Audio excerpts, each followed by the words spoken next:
There's a reason you're in this room right now. It's a culmination of life events. Became my moon mission to get 2 billion people in the world under 20 to act on their passions in life, and then to get them all to work together to solve the world's most pressing problems. So what's the big picture here? Well, I'll leave you with one final thought. If we get the 2 billion under 20 to act wholeheartedly on their passions in life and work together to solve the world's most pressing problems, despite the barriers that exist between them, then we can truly change the world. Thank you.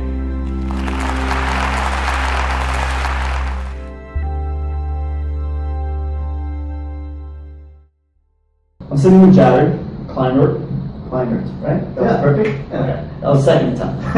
Jared Kleinert. And Jared is co-author of 2 Billion Under 20.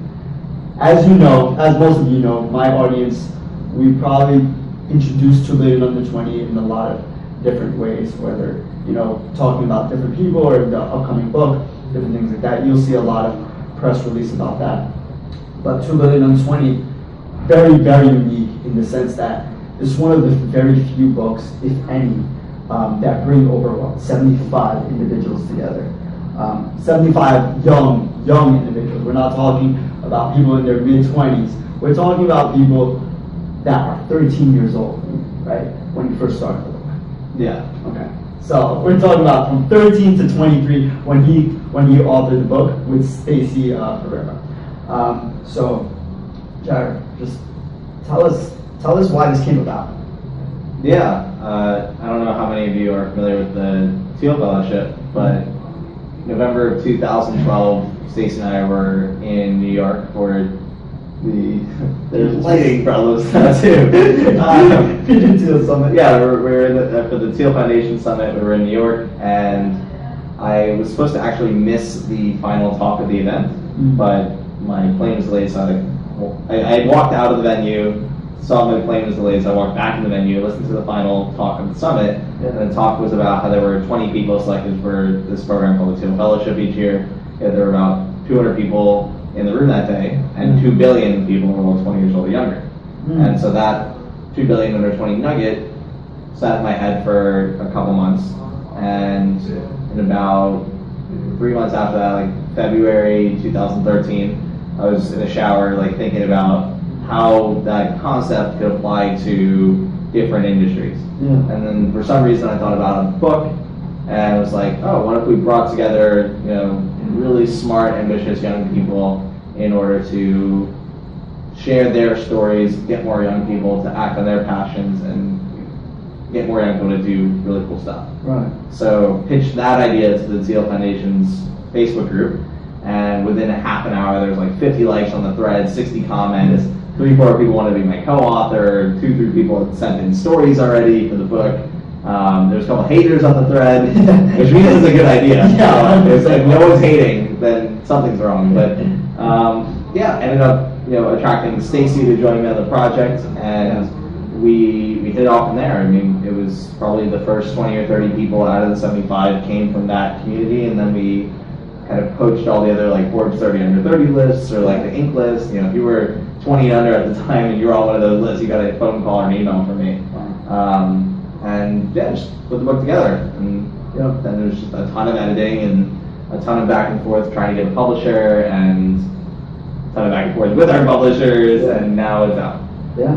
Well, so I've known Jared for a little bit of time now, about a couple months, and I would say about every week there is something new going on in your life, and it's awesome that we're able to know that, right? Because he's very personal and he loves to share what's happening, and I appreciate that about you, only because that when I see you every single week, you're out there grinding, you're out there going somewhere else, and you're out there talking, speaking. We're going to get into the speaking, but Jared's a speaker in a lot of different conferences, TEDx, TED, right? No, TED. Yeah, things like that. But you would think, I bring this up is because you would think that these things just happen, and they don't just happen, right? This book didn't just happen. So what's it take? Yeah, I mean, my zone of genius is bringing together people and ideas to do bigger things for society. So relationship building and now idea connecting are my like zone of genius. So over the years, whatever years I've been in entrepreneurship, I've been building and building a world-class network, and not only just of like world-class millennial talent, but then also people in the C-suite, people who are older, startup executives, really everyone from like all walks of life. And because I have that network, opportunities pop up.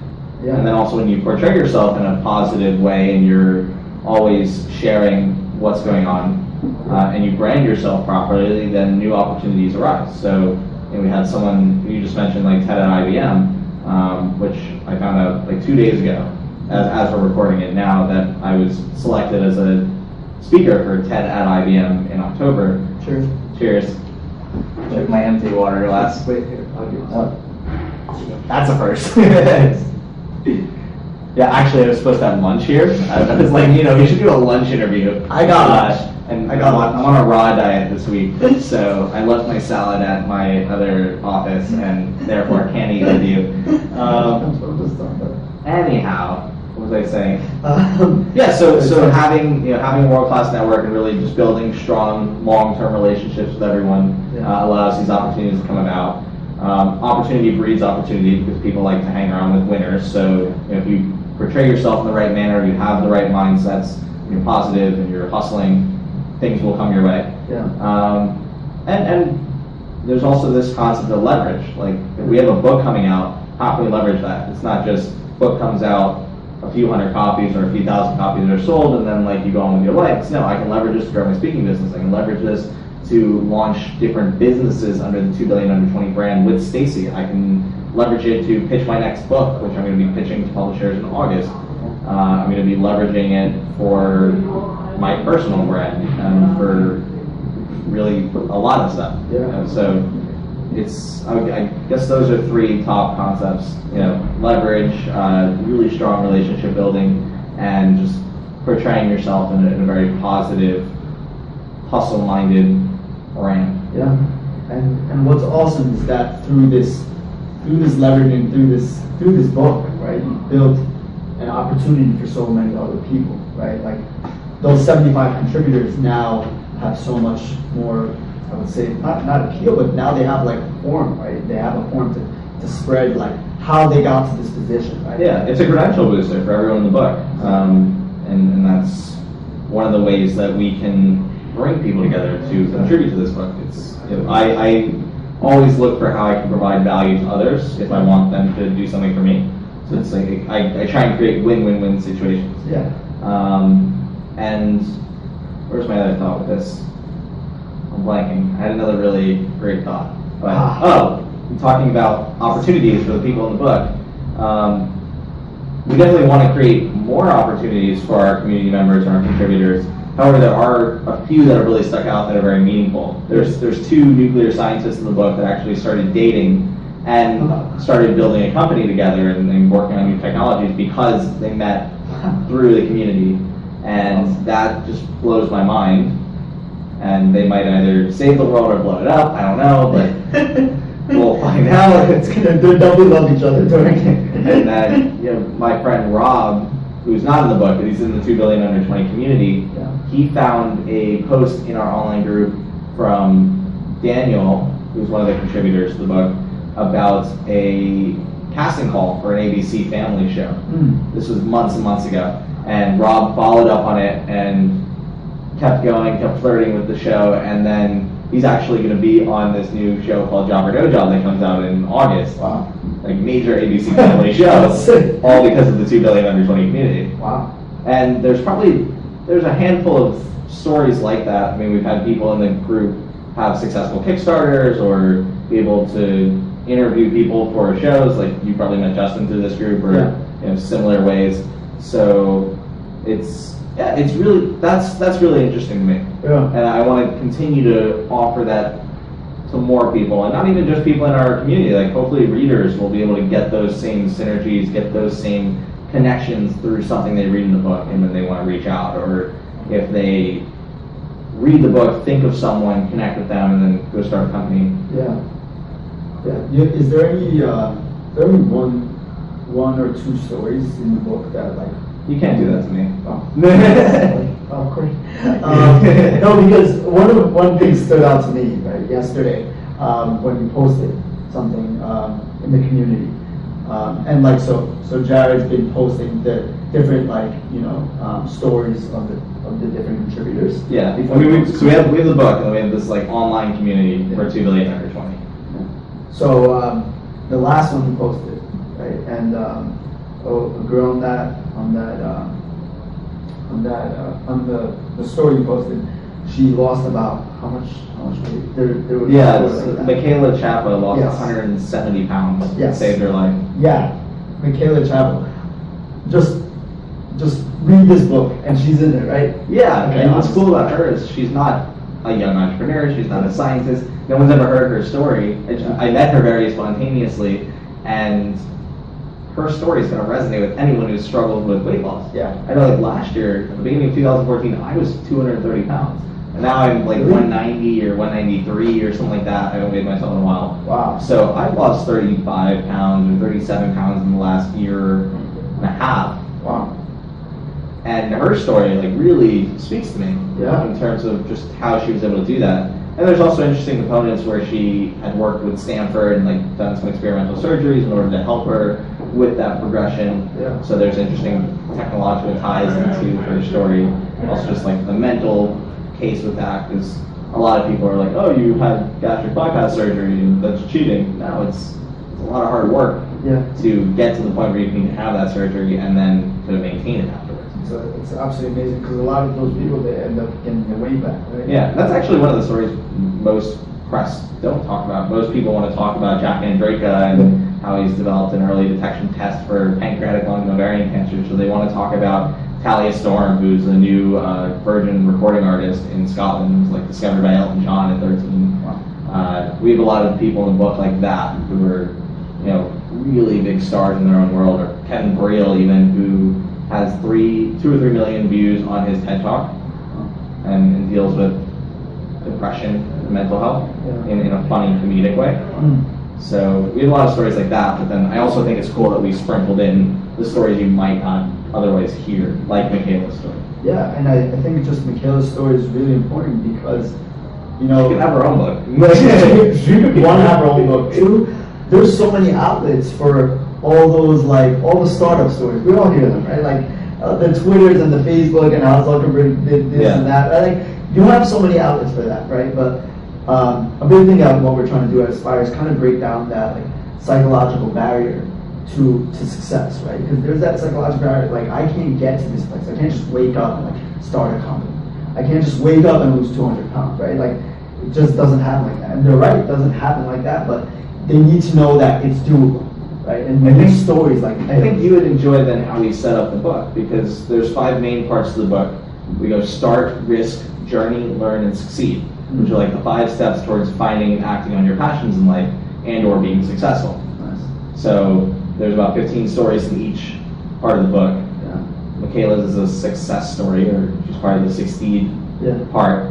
But that's the progression we asked people to write through, was how do you actually start acting on your passions, start building that business, start going after that ambitious goal. Yeah. How, what, and why do you take those risks associated with it? What are all the other bullshit that you go through on your journey? We have an Olympian in the book who broke his ankles a year before he had his Olympic trials, ended up recovering, making the team, representing USA in London, 2012. That's pretty big stuff. And there's people who dealt with even worse, people who end up losing their mother to Huntington's disease. And when you have Huntington's disease, or when a parent has Huntington's disease, you have a 50% chance of having it yourself. Wow. So Kristen Powers in our book made a documentary about getting tested for Huntington's disease herself, and raised a lot of money for it, and is doing a lot of good in the world. But part of her journey is, I lost my mother when I was young, and how do I come back from that and not let it rattle me in the future? So just really, the stories are all over the place, all centered around how do you find and act on your passions in life. So you obviously gained so much from this book, right? Like, how much knowledge did you gain from this book? Because you started throwing out stats and all this just like knowledge that I don't know about. I gain a lot of friends. Yeah. It's like the biggest knowledge that I can gain. It's continual knowledge.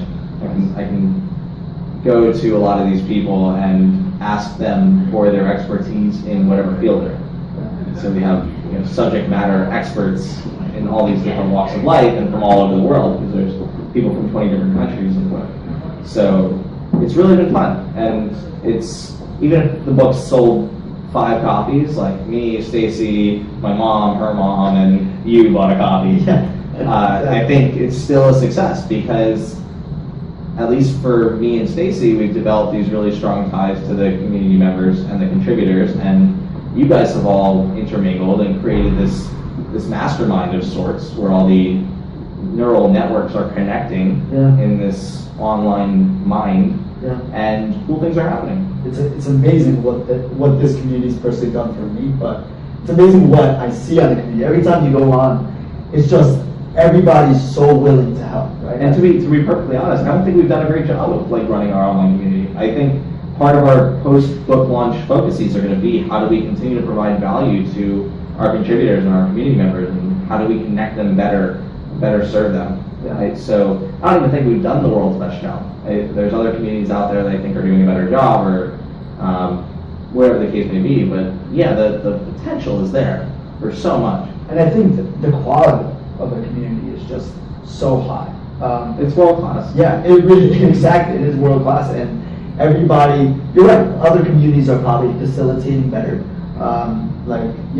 Facilitation is the right word, but they don't have that world class talent and the world class attitude that this community has, or at least that I feel it has. Thank you. Yeah, no problem. So thank you for getting this done for us. So what's the next step for you? You published, and I know you're going to publish it again in November. Yes, Stacy and I are working on a few things. Yeah. I don't know if I can mention them yet, but stay tuned. Yeah. And yeah, definitely. They're big. Yeah. Sure, whatever they're doing, it's big. It quickly became apparent that it wasn't just about a book. Yeah. And most people who think it's just about a book are misunderstanding the ambition that we each have and that the community has. I mean, we have a world-class talent pool we've assembled, so what can you do with that? The possibilities are endless, and we both want to start larger companies out of the book. So yeah, there might be some future books in the future, or future books in the future, for public speaker, right? There may be spin-offs of the book, which would be pretty interesting, but I think we're really into building larger companies as well that will better cater to millennials, better help them to find and act on their passions, unite them in solving really big problems in this world. Yeah. So that's the future. In the very near future, we'll be announcing stuff, but just know that a book is not the end goal. The book is only the beginning. It starts with the 2 billion under 20. Yeah. Well, we'll be on the lookout for that. And that is a hint to the future. It is. You know what I mean. It really is. She won't know what I mean right now, but it is a hint. You don't know, but you will soon know. See, now I forgot my next question. God. So we talk about passion, right? And I talk about passion a lot. We always just say, go out and follow your passion. Just do it. Hashtag Nike. Hashtag Nike, right? And is it that easy? Are we just gonna like to dance? So I'm gonna just quit everything and just dance? No. So how do we do it? It's a good question. It depends on what you're passionate about and where your skill sets lie. But I actually have this idea of like a zone of genius, which one of my mentors taught me. And what he had me do was look at what I was passionate about on like one side, just a very simplistic exercise, because you're all about exercises. If you take out a sheet of paper, like one side you put what you're passionate about, the other side you put what you're good at, and then you can start seeing where there might be similarities. So to give you a real world example, like I'm passionate about basketball, I'm really good at stats, but I'm not good at dribbling or shooting, and I'm unathletic. So how can you still act on your passion of basketball and implement your skill sets? Well, you can be a statistician, you can work in the front office, you can be a GM, you can be a lawyer. There's all these different ways you can still act on your passion and utilize your skill sets. That's 1 and 2. The third overlap, if you're thinking about this in a Venn diagram, you can take a list, put it into a Venn diagram. Think about market opportunities. What are you going to get paid for? How can you feed yourself? And not the, for most people, money doesn't have to be the main metric of success. It's not to me. There's other metrics of success in my life, but for some people it is. And at the bare minimum, you need to support yourself. So think about, okay, I'm passionate about this stuff. I'm really good at this. And then there's a market opportunity here. Where's the middle intersection of all that? And that'll be your zone of genius. So Zone of genius. Yeah. So if you're passionate about basketball, you're good at stats, and the salary for being a basketball statistician is high, and there's a high demand for that job, that might be a perfect way to act on your passion, even though you're 5'5", slow, uncoordinated. Yeah, I used to love basketball, was definitely going to go far with it, and then I didn't grow a lot. So it was difficult. See, I was really passionate about basketball. And I'm tall, but I'm not that tall. Like, I'm 6'2", but in NBA standards, that's a point guard. That's true. And I realized I couldn't run very fast. That would make it difficult. Or jump very high. That would also make it difficult. I could coach, maybe. I used to be a coach. I wasn't bad. Okay, coaching like the 6-year-old girls team doesn't count.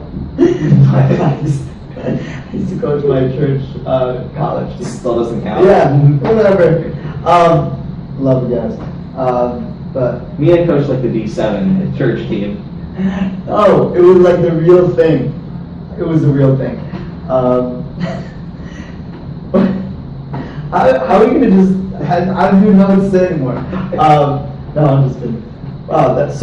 So we need obviously a game plan, right? Like we can't just. Sure. Passion's great, and we need a game plan. So we're gonna pull out a Venn diagram. We're gonna follow what you said, right? Another thing I like to do in my life is I think about how I can cover my nut in like the smallest amount of time. Yeah. So that I can spend most of my time working on things that may not pay me today, but might pay off big time in the future. So like 2 billion under 20 doesn't pay me yet. Yeah. Like in a big way. I leverage it for speaking and leverage it for other things, but you don't make money off the book. You make money off everything that comes after the book. Yeah. The companies will build future book deals, bigger fees on speaking. Yeah. But I've been running a marketing consulting firm. I've been helping best-selling authors, Olympian startups, Fortune 500s with various marketing needs pertaining to millennials and pertaining to, if they're individuals, their own thought leadership platforms. Yeah. So that's been covering my nut, and that's how I've been able to support myself financially. I spend maybe 20% of my time or 15% of my time working on that consulting brand. And yeah, I could focus more time on it and build it to a bigger business potentially, but I choose to spend 80% of my time working on 2 billion under 20 and the Gapper experiment and other things that I think will pay off longer term. So that's another thing that's really important is to make sure your bases are covered or your nut is covered. You don't want to just go act on your passion and then realize, oh, I can't be a professional dancer because I don't have the funds for it. Yeah. And I think what's really important, at least in my experience, what I realized is when I first wanted to get into like the startup industry, is it's great. We can just build an app, and there's like a 1 in a million chance it's going to be one of those apps that just explodes. But what's really important to get whatever you want to do to that point of where you want to get to is those relationships, right? So spending a lot of the time on those relationships has been really important for me. I'm sure it's been really important. Speaking of relationships and 1 in a million, I'm going to throw you another curveball and totally take you off track. Okay. Ladies listening to this, if a guy ever tells you you're 1 in a million, you're like 7,000 other people in the world. So don't take that from them. Don't take that. You're right. You need to be at least 1 in a billion. 100 exact. Yeah. Why? Which means you're like 7 people in the world, but then 50-50 guys and girls, so you're maybe like 3 other girls in the world. But There's like, so much math that needs to be done to understand. that's not that hard. I don't think anybody's gonna get it. I personally don't get it. But bring it back in. There is 2 billion under 20. Don't take that. Okay? Seriously, don't take that. It's not true. But find that person that really means it. I'll give you the segue back into the conversation, but the name of the book is 2 billion under 20, Yeah. more math, because there's 2 billion people in the world under 20, which I told you about earlier. Yeah. And people are like, oh, well, what about if I'm older than 20? You know, we can do 3 billion under 30. That's still like in the ballpark, That's a number. kind of. 4 billion under 40, you can't do. No. You can do 3.7 billion under 40, Mm. or like 4.5 billion under 50. Does not sound like a good No, it idea. doesn't sound sexy. No, I don't like it. Yeah, but I like this though. This sounds a lot better. People have like come up to me and Stacy and have asked us either separately or together, like, have you guys made $2 billion? I'm like, no one's ever made any billions before 20. Yeah. Yeah. Probably not. But we were both on a panel like a year and a half ago with some of the Teal fellows, and we were speaking to 100 Japanese high schoolers, and we had no professional translator, just student translators. It was actually one of the best panels I've ever been on. Like, a really authentic experience. Really? And What's that? I started talking about 2 billion under 20, and everyone's jaws dropped. And then like 10 seconds later, when I got done talking about the book and like how there was 2 billion people in the world under 20, then like 3 seconds delay after they got it and it was translated, and they're like, and they realized that they weren't listening to a billionaire, they were just listening to someone who knows that there's 2 billion people. You would have walked out of that man and got robbed for sure. Like, No, they were gonna like ask for my autograph. yeah, probably that. You want to take a picture of me? You could pass for Hollywood, right? No. There are some actors in the book. I could get some training, but Okay. I'm sure you could get better. I'm a professional actor. No. Are you acting? No. You're saying that? I'm acting, but no. So one of our last questions is, how do you stay as productive as possible? This is for our aspiring audience. That's funny. He laughed at that question. You should see my day to day. It's not that productive. It's not productive, so but you have to manage this stuff in some sort of way. Yeah, I do. I was thinking about this topic this morning because I knew you'd ask me something about productivity. I think the biggest productivity hack that I have is I am very productive at a macro level. I don't watch TV, rarely watch movies unless I'm on like an international flight. Yeah. I don't use Snapchat or Instagram. I don't do a lot of things that suck away a lot of time. Yeah. Like most American adults watch 27 hours of TV a week or something silly like that. Like more than a day of their week, not even just a day of their month or day of their life, but more than a day a week is watching TV. Yeah. So just by not doing that, I gain back 27 hours. 100%. Or I don't have Netflix, like that doesn't count either. Yeah. And same with any of like the other social media use platforms. I'm sure people spend like 3 or 4 hours a week on Snapchat, or probably a lot more, maybe 3 or 4 hours a day. Yeah. So by being productive at a macro level, I am able to get a lot more done. Yeah. And it also applies to relationships for sure. Having really good mentors in your life saves you a lot of time and money.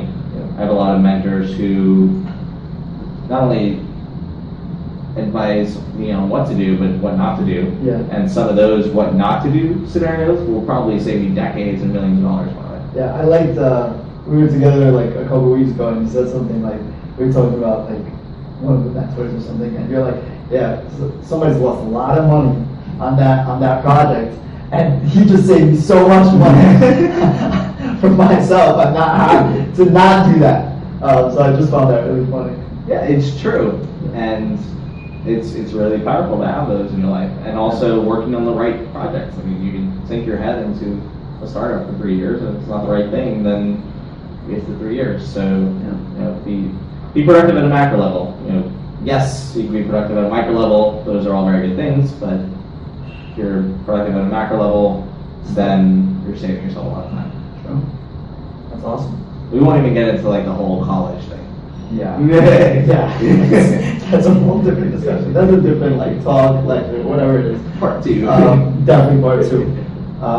Do you have anything else to say tonight? No, just get the book, 2 Billion Under 20. You can get it in any of the bookstores or on Amazon. If you're in New York or wherever we are on our book tour, I'll sign it. So there you go. And check out all the other content from Uspire about 2 Billion Under 20. I know they're doing like a carnival of guest blog posts about the book. Yeah. What else? Feel free to email me. My email is jared@2billionunder20.com.